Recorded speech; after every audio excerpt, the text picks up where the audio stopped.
7 pemuda yang tertidur. Bahwa mereka selama 309 tahun bisa tidur. Tulang badan manusia yang ditemukan aliran kulit. Masuk baca. Mereka vitamin-vitaminnya.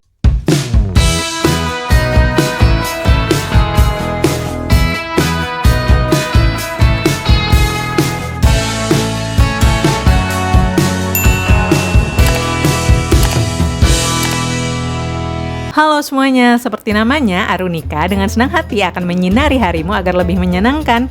Kali ini Arunika mau ngajak kamu jalan-jalan ke Gua Ashabul Kahfi atau Cave of the Seven Sleepers di Amman, Yordania. Enjoy watching! Gua Ashabul Kahfi atau Cave of the Seven Sleepers terletak di kota Amman, negara Yordania. Seorang jurnalis Yordania, Taisir Tabyan, pada tahun 1951 menemukan gua ini. Ia menerbitkan fotonya di jurnal polisi militer Suriah dan memberitahu Departemen Purbakala Yordania. Yang kemudian departemen tersebut menugaskan arkeolog Yordania, Rafik Al-Dajani, untuk melakukan penelitian dan eksplorasi. Mereka menemukan 8 makam kecil yang tersegel di dalam gua utama dengan tulang-tulangnya terawetkan di dalamnya. Sebenarnya ada beberapa situs yang dikaitkan sebagai Gua Ashabul Kahfi atau Cave of the Seven Sleepers. Versi paling awal yaitu dari Efesos di Turki. Selain itu ada juga di Cina, Tunisia, dan Suriah. Gua ini diidentifikasi sesuai dengan catatan Al-Quran karena nama desa terdekat dari lokasi tersebut adalah Al-Rajib. Secara etimologis mirip dengan kata Al-Rokim, sebagaimana disebutkan dalam surat Al-Kahfi ayat 9 yang terjemahannya sebagai berikut. Bismillahirrahmanirrahim. Apakah Anda mengira bahwa sesungguhnya para penghuni gua dan yang mempunyai rokim benar-benar merupakan keajaiban di antara tanda-tanda kebesaran kami? Sebagian mufasir atau ahli tafsir memahami rokim sebagai nama anjing dan sebagai lainnya menafsirkannya sebagai batu prasasti berisi catatan tentang agama tauhid atau nama-nama mereka. Ada pula yang berpendapat kesesuaian situs tersebut dengan surat Al-Kahfi karena berdasarkan temuan tengkorak anjing di dekat pintu gua. Di dalam Islam, surat Al-Kahfi diturunkan untuk menjawab 3 pertanyaan yang diajukan oleh para musyrik Mekah yang berkonsultasi dengan ahli kitab dan kemudian diajukan untuk menguji Rasulullah Shallallahu Alaihi Wasallam. Ketiga pertanyaan tersebut adalah yang pertama, siapakah para penghuni gua? Yang kedua, bagaimana kisah Khidir yang sebenarnya? Dan yang ketiga, apa yang kamu ketahui tentang Zulkarnain? Karena ketiga pertanyaan ini berkisar pada sejarah umat Nasrani dan Yahudi, dan tidak diketahui di Hijaz, yaitu sebuah wilayah di sebelah barat laut Arab Saudi. Maka diambillah pilihan untuk menguji apakah Nabi Muhammad SAW mempunyai sumber ilmu pengetahuan yang tersembunyi dan gaib. Namun, Allah Subhanahu wa Ta'ala tidak hanya memberikan jawaban lengkap atas pertanyaan-pertanyaan mereka, tetapi juga menggunakan 3 cerita tersebut untuk merugikan para penentang Islam dalam konflik yang sedang terjadi di Mekah saat itu antara Islam dan kekafiran. Surat Al-Kahfi mengisahkan pemuda-pemuda sebelum zaman Nabi Muhammad SAW. Para pemuda ini melarikan diri ke dalam sebuah gua karena menyelamatkan diri dari kekejaman dan ancaman hukuman mati Raja Dikianus karena tidak mau menyembah berhala. Mereka lalu berdoa, "Ya Tuhan kami, anugerahkanlah kepada kami rahmat dari sisi-Mu dan mudahkanlah bagi kami petunjuk untuk segala urusan kami." Pemuda-pemuda itu tidur, sedangkan anjing mereka membentangkan kedua kaki depannya di muka pintu gua. Mereka tinggal dalam gua selama 300 tahun dan ditambah 9 tahun. Sebagaimana disebutkan dalam surat Al-Kahfi ayat 25. Para penghuni gua telah tidur selama 300 tahun dalam kalender matahari dan tidur selama 309 tahun dalam kalender lunar. Karena kalender lunar 11 hari lebih pendek dari kalender matahari yang menjelaskan dimasukkannya tambahan 9 tahun. Suatu hari mereka terbangun, kemudian pemuda-pemuda itu berselisih tentang berapa lama mereka tinggal dalam gua itu. Surat Al-Kahfi ayat 19 menyebutkan, "Demikianlah kami membangunkan mereka agar saling bertanya di antara mereka sendiri. Salah seorang di antara mereka berkata, 'Sudah berapa lama kamu berada di sini?' Mereka menjawab, 'Kita berada di sini sehari atau setengah hari.' Mereka yang lain lagi berkata, 'Tuhanmu lebih mengetahui berapa lama kamu berada di sini. Maka utuslah salah seorang di antara kamu pergi ke kota dengan membawa uang perakmu ini. Hendaklah dia melihat manakah makanan yang lebih baik, lalu membawa sebagian makanan itu untukmu. Hendaklah pula dia berlaku lemah lembut, dan jangan sekali-kali memberitahukan keadaanmu kepada siapapun. Maka salah seorang dari mereka pergi ke kota dengan membawa uang perak zaman mereka untuk membeli makanan. Namun pedagang di kota kaget ketika pemuda Ashabul Kahfi membayar dengan uang perak tersebut. Mereka berbicara kepada para pemuda itu, dan mereka pun menceritakan keadaan mereka yang tertidur. Setelah itu, para pemuda Ashabul Kahfi pun kembali ke gua. Kemudian semuanya meninggal dunia dengan tenang. Bahkan demikian pula dengan anjing yang selama ini menjaga pintu gua tersebut. Surat Al-Kahfi ayat 21 menyebutkan, demikian pula kami perlihatkan penduduk negeri kepada mereka agar mengetahui bahwa janji Allah benar, dan bahwa kedatangan hari kiamat tidak ada keraguan padanya. Hal itu terjadi ketika mereka penduduk negeri berselisih tentang urusan penghuni gua. Kemudian mereka berkata, dirikanlah sebuah bangunan di atas gua itu. Tuhannya lebih mengetahui keadaan mereka atau penghuni gua. Orang-orang yang berkuasa atas urusan mereka berkata, kami pasti akan mendirikan sebuah masjid di atasnya. Sampai dengan saat ini belum dapat dipastikan jumlah dari para penghuni gua. Hal ini juga berhubungan dengan surat Al-Kahfi ayat 22 yang menyebutkan, kelak, sebagian orang mengatakan jumlah mereka 3 orang, yang keempat adalah anjingnya. Sebagian lain mengatakan jumlah mereka 5 orang, yang keenam adalah anjingnya, sebagai terkaan terhadap yang gaib. Sebagian lain lagi mengatakan jumlah mereka 7 orang, yang ke-8 adalah anjingnya. Katakanlah Muhammad, Tuhanku lebih mengetahui jumlah mereka. Tidak ada yang mengetahui jumlah mereka kecuali sedikit. Oleh karena itu, janganlah engkau Muhammad berbantah tentang hal mereka, kecuali perbantahan yang jelas-jelas saja atau ringan. Janganlah engkau minta penjelasan tentang mereka atau penghuni gua itu kepada siapapun dari mereka atau ahlul kitab. Terdapat 2 tingkatan masjid, masjid bawah dan masjid atas. Masjid bawah menghadap ke barat dengan mihrab dan mimbar batu di sebelah kiri. Mungkin dipasang pada masa Umayyah atau Abbasiyah. Sedangkan di bagian masjid atas, terlihat sisa-sisa masjid kuno beserta ceruknya dengan mihrab masih terlihat di atas pintu masuk. Masjid ini berukuran sekitar panjang 10 meter dan lebar 10 meter. 4 pilar ditemukan dengan gaya zaman Romawi. Arabnya arah ke Makkah, ya ke arah selatan, dan tangga naik ke mimbarnya. Nah, karena gua ini pernah ditemukan oleh pasukan Umayyah, pasukan Islam. Jadi masjid di atas, di depan disatukan jadi masjid. Ini masjid apa kesannya? Karena 7 pemuda ini setelah terbangun dari tidurnya, dan ada salah satu dari mereka pergi ke mana? Ke pasar kota yang sama. Saat mereka melarikan diri di kota yang sama, karena di dekat ini nggak ada kota ya, kecuali kota Philadelphia. Dan satu orang itu pergi dengan untuk membawakan mereka makanan, ya.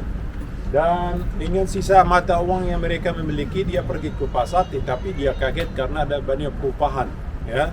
Kenapa kaget? Karena di pikiran mereka tidurnya berapa? Sehari kurang. Qalu kam labithtum? Qalu yauman au ba'dhi. Mereka pikir berapa lama tidurnya? Kata beberapa yauman, sehari, au ba'dhi yaum, atau beberapa jam, atau sebagian dari sehari.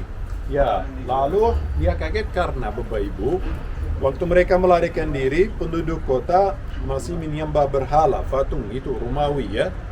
Kapan itu? Abad ketiga. Kalau dalam secara ahli sejarah, Dekianos itu yang raja yang zalimi mereka itu berkuasa di sini tahun 254 sesudah Masehi, masih zaman Romawi. Ya, tapi sambil mereka tidur Bapak Ibu, ada perubahan di kerajaan Romawi Timur, karena kerajaan Romawi itu dibagi 2, Timur Barat. Barat Eropa itu Roma, Italia gitu ya. Timur itu mulai dari mana? Istanbul, dari kota Bizans ya. Tahun 324 berarti tidurnya 300 tahun ya, masih tidur. Tapi apa perubahannya itu? Ketika Konstantin ya, ini salah satu kekaisaran Romawi, berubah agama kekerajaan atau kekaisaran Romawi ya, karena ibunya Konstantin ini masuk agama Kristen, dan dia masuk agama Kristen, maka dia mendeklarasi bahwa agama Kristen menjadi agama resmi kekerajaan siapa? Kekerajaan Romawi. Maka Romawi itu Bizantium sama Bapak Ibu, cuma agamanya yang berbeda. Dulu sebelum tahun 324 sesudah Masehi menyembah berhala. Sesudah tahun 324 sesudah Masehi mereka ikuti agama Nabi Isa, Dan ini 7 pemuda, Bapak Ibu, selalu ada yang mikir-mikir agama ini apa? Islam itu ya, agama semua para nabi Bapak Ibu adalah apa? Islam. Inna dina indallahi, jelas ya di Al-Quran, inna dina indallahi al-Islam. Ya, tapi syariat para nabi itu yang berbeda, ya. Tapi agama Allah Subhanahu wa taala selalu agama tauhid, dan agama Islam sama seperti 7 pemuda yang itu mulai berdakwah kepada penduduk kota itu ya. Maka ini dalam secara mereka sebetulnya saat melarikan diri 6 orang, tetapi karena ketemu pengembala ya, yang ikuti agama mereka ya. Buktinya ada pengembala karena mereka 7 pemuda, yang ke-8 siapa? Anjingnya, ya, Kitmir, yang tunggu di mana atau menjaga mereka di mana? Di depan. Ya, di al-wasit, wa kalbuhum basitun dhira'ihi bil wasit. Wasit itu bukan wasat. Dalam bahasa Arab wasat itu di tengah atau tengah, tapi wasit itu keras ya, yang di depan. Jadi setelah orang itu ya ditangkap oleh pasukan kota karena mereka pikir dia dengan mata uang yang mereka bawa dia sendiri menemukan harta ya pemuda itu. Lalu dia menceritakan mereka ya kisahnya.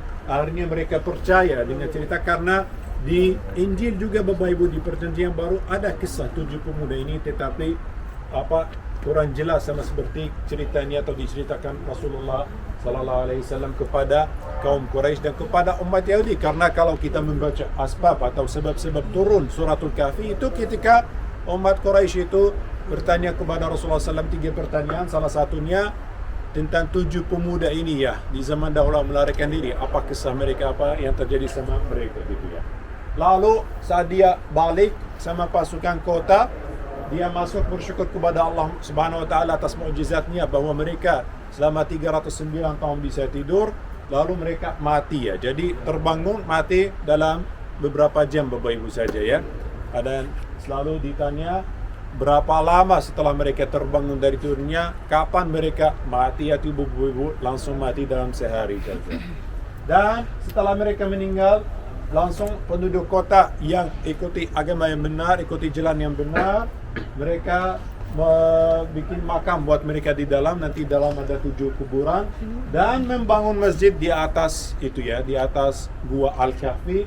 Dan motif-motif yang kita lihat sini Bapak Ibu, ukiran-ukiran juga dari zaman Bizantium, karena terbangun di zaman Bizantium.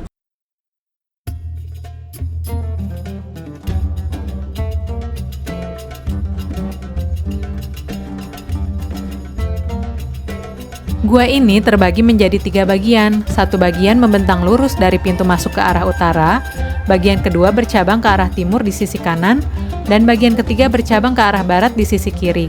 Di bagian timur dan barat dibangun 8 kuburan menyerupai peti mati.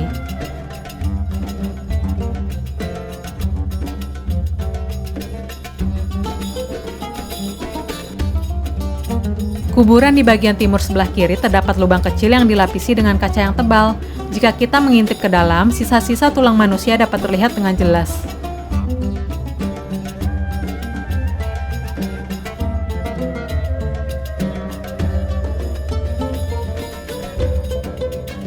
Sedangkan kuburan yang di sebelah kanan terdapat simbol yang berbentuk segi 8. Dan kalau di gua dia di bagian mana mereka tidurnya, di pojok Bapak Ibu ya, di samping itu ada petunjuk dalam suratul Kahfi ya, di mana mereka tertidur.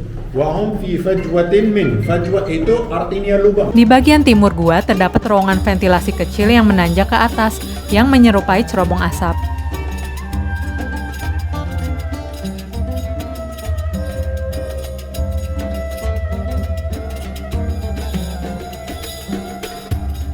Sejumlah artefak yang ditemukan selama penggalian antara lain uang logam peninggalan zaman Romawi, zaman Islam, zaman Utsmani, beserta mangkok tanah liat, kalung mutiara, sisir tembaga, dan cincin.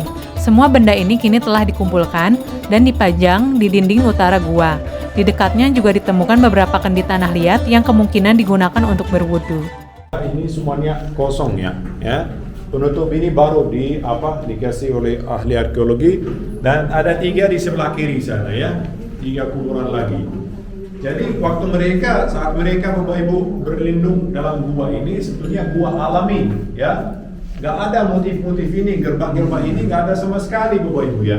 Tetapi ini saat di masjid dibangun, saat mereka meninggal, saat mereka dimakamkan di sini ya, ini dibikin motifnya ini sama pahat-pahatannya, ya.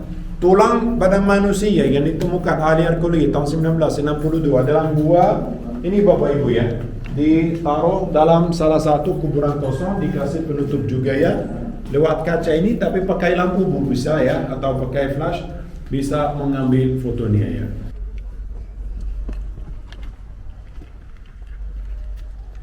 Udah selesai dari gua Sabul Kahfi. Sekarang kita lanjut kemana mah? Ke bis? Nggak sholat dulu sini ya?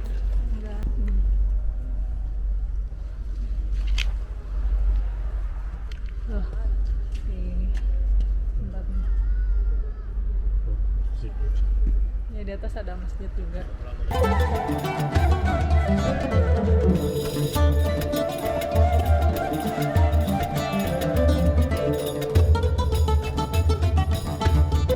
Terdapat beberapa keistimewaan dalam membaca surat Al-Kahfi, sebagaimana sabda Rasulullah SAW.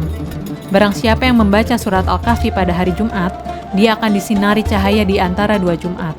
Hadis riwayat Baihaqi. Selain itu, surat Al-Kahfi juga sangat baik untuk dihafalkan, khususnya untuk 10 ayat pertama. Sebagaimana sabda Rasulullah SAW, siapa yang menghafal 10 ayat pertama dari surat Al-Kahfi, maka ia akan terlindungi dari Dajjal. Hadis riwayat Muslim.